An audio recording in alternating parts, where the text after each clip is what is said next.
Tim Petrowich here for Dateline Marion, and our guest is Marion head football coach Kerry Martin. The Wildcats fell last week to Champaign Central 26-14, and Coach, the one thing you made sure you pointed out to not only to your team, I'm sure, but to us as well, is that there's a lot of work to do. Yeah, there is. I'm always try to be optimistic about, where we're at, and maybe I was more optimistic than I should have been. I mean, I was hoping we would, take on the challenge of the 3-hour trip and a lot of new faces on offense, and we would play better than we did. But we've been inconsistent in practice. Carried over to the ball game, and it wasn't an effort problem at all. It was a execution problem, and we just didn't look ready. We would have 8 or 9 guys on one play doing what they should do, but it's that 1 or 2 guys that didn't gel with the other guys on that given play. And in football, that's all it takes for something bad to happen. And we missed a block here or there, or a key play, or a drop pass, or it just seemed like we just kind of rotated among the ranks, and we just couldn't put it together, 11 guys at one time. One of the things that you had talked about in the preseason was your team's big play potential. And you really didn't get any big plays in the game, but 3 of their scores, 2 of them came on big plays, runs of 80 yards and 88 yards, and one of them was set up by a 37-yard run right at the end of the first half that set up their last score right before halftime. I did some research several years ago. The NCAA did some research, and they looked at what was the #1 factor in determining the success of a championship team. And some people thought it would be turnover ratio, and some people thought it would be stopping the run or rush yardage or whatever it might, total yardage. And when the statistics were done being compiled, the #1 factor was big plays. Championship teams made big plays.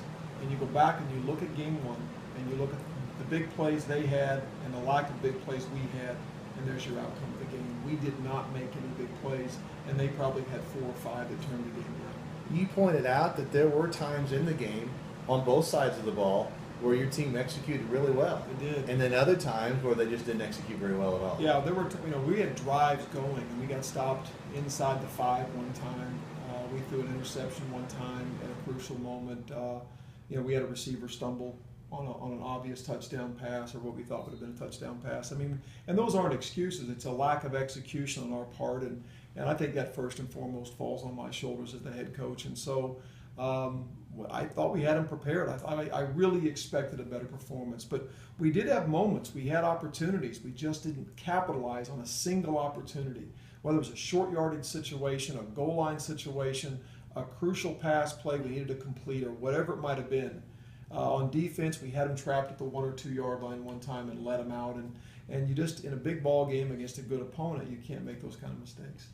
Your team at a couple of times got beat with quickness. And I know that's something that kind of surprised you a little bit, because Champaign Central has traditionally not been a team that's been very quick. That's right. They were able to get to the edge on a couple of those big plays in particular, and that was really costly. Yeah, last year they were a totally different football team, in my opinion. The film that we had on them last year, they were a ground and pound, 3 or 4 yards in a cloud of dust, some big bodies, a big running back in excess of 200 pounds, running downhill.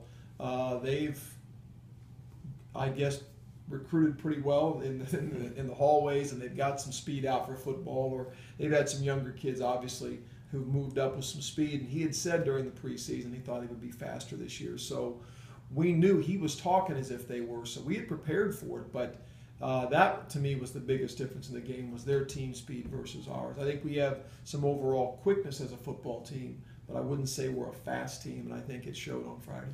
One of the things I think you probably want to work on as we look through defensive stats, your leading tackler, I think, was Jordan Evans. Not a good sign. And, yeah, when your safety is getting the most tackles, that's a sign that they're getting into the secondary quite a bit. I agree. Yeah, that's a telltale sign when defensive backs are leading your team in tackles. It needs to be, in our defense, it needs to be linebackers, and traditionally it has been.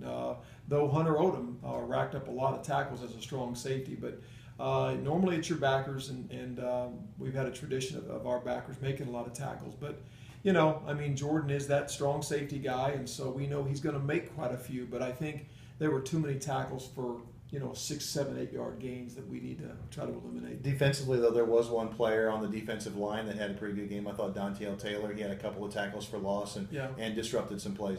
He did, and I think on offense, I thought Killian White played some tight end for us, and R.J. Manfredo at right tackle.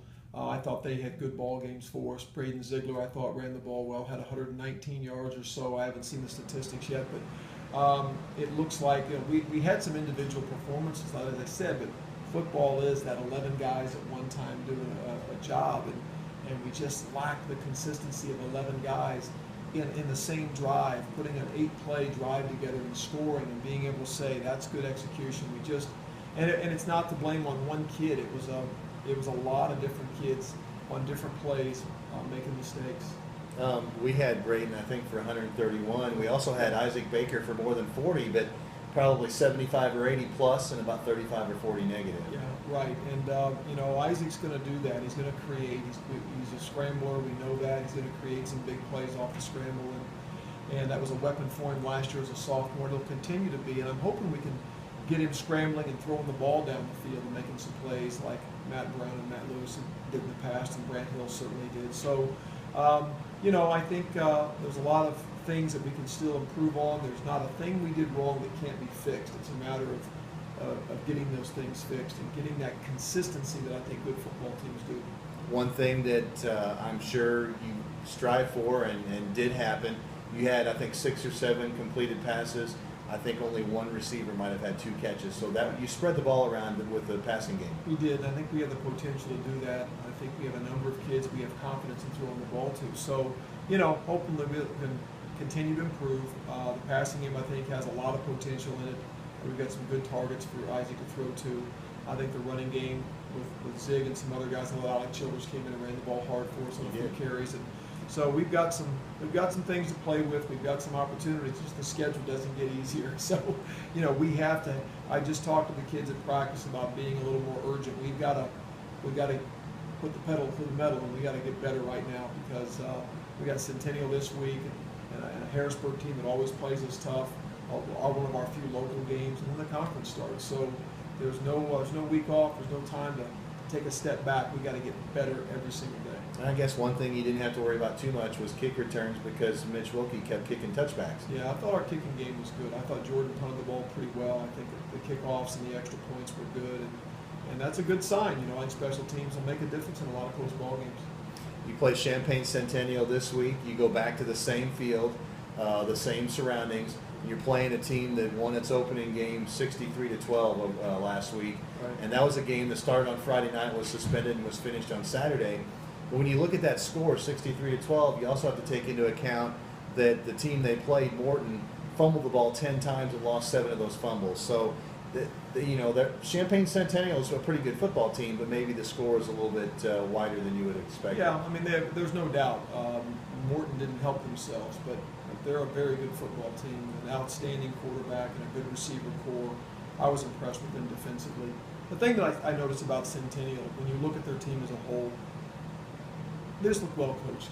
I think the defensive line, the techniques of their defensive ends, their secondary players, I thought they're just a well-coached football team, and he has a reputation of being an outstanding football coach, and I have not faced him before, and I think I can see that. I think they're well-coached, they're well-disciplined, and he's done a good job with the group he's got, especially right now, because his quarterback can make plays. Well, the quarterback is going to the University of Illinois. He threw for about 250 yards and ran for another 95. So there again is a quarterback who can threaten you 2 different ways, running the ball and throwing the ball. Yeah, the running aspect of Jimmy Fitzgerald's game is relatively new from what I understand. Last year he didn't run the ball much. They protected him in the pocket. It kept him from running the ball, and they decided to turn him loose. And I commend him because I think it makes him a dual threat, and it changes the way you can defend the pass when you know he's a threat to run the ball. So what do you take out of last week coming into this week? What can Marion do to make this week more successful? Well, we've certainly tried to find out the things that we do well and try to run some schemes and some plays off of what we did well Friday. I think we made some personnel adjustments. But overall, I think it wasn't a scheme thing as much as it was an execution thing. So we've really hit the fundamentals hard again, the blocking and the tackling and those things that make football what it is. And we've been in this situation before, and we've had some battles with Granite City that we came out on top on, and some years we didn't, and we always found a way to bounce back. the thing I look at these early games, I told the kids, it's not where we start the season, it's where we end. And if these ball games, wins or losses, make us a better team down the road, then that's what we're after. We're trying to become a better football team through a tougher schedule. And I think there's going to be some growing pains during that process. I think this ball game on Friday is going to make us a better team, and that's what we're after. We need to play this kind of competition, this kind of quarterback, and it will grow as a team because of it. And we hope to go up there and get a win, because I think we're going to be a different team than what they saw on film last Friday.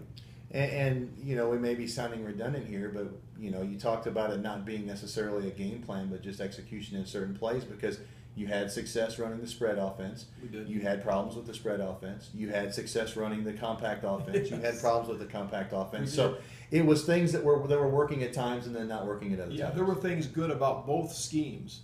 It wasn't like I can blame one and throw it. You know, I mean, there were things in both I liked and things in both I didn't. So we've tried to pinpoint and you know, what we did right and what we did wrong, and really tried to focus, hone in on what we need to improve on.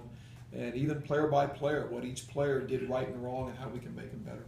Coach, I think we need to give a shout out to the people who traveled last week. We Absolutely. Got there at the game, and someone at the gate made a comment, you guys bring a lot of people. Yeah. So the Wildcats did travel pretty well, and there was a good fan support up there. You know, that's such a great tribute to our fans and to the parents, and they've been great over the years. We've always had to travel some distances, whether even in the conference or non-conference games and playoff games and so forth. And we've always had big crowds and very supportive.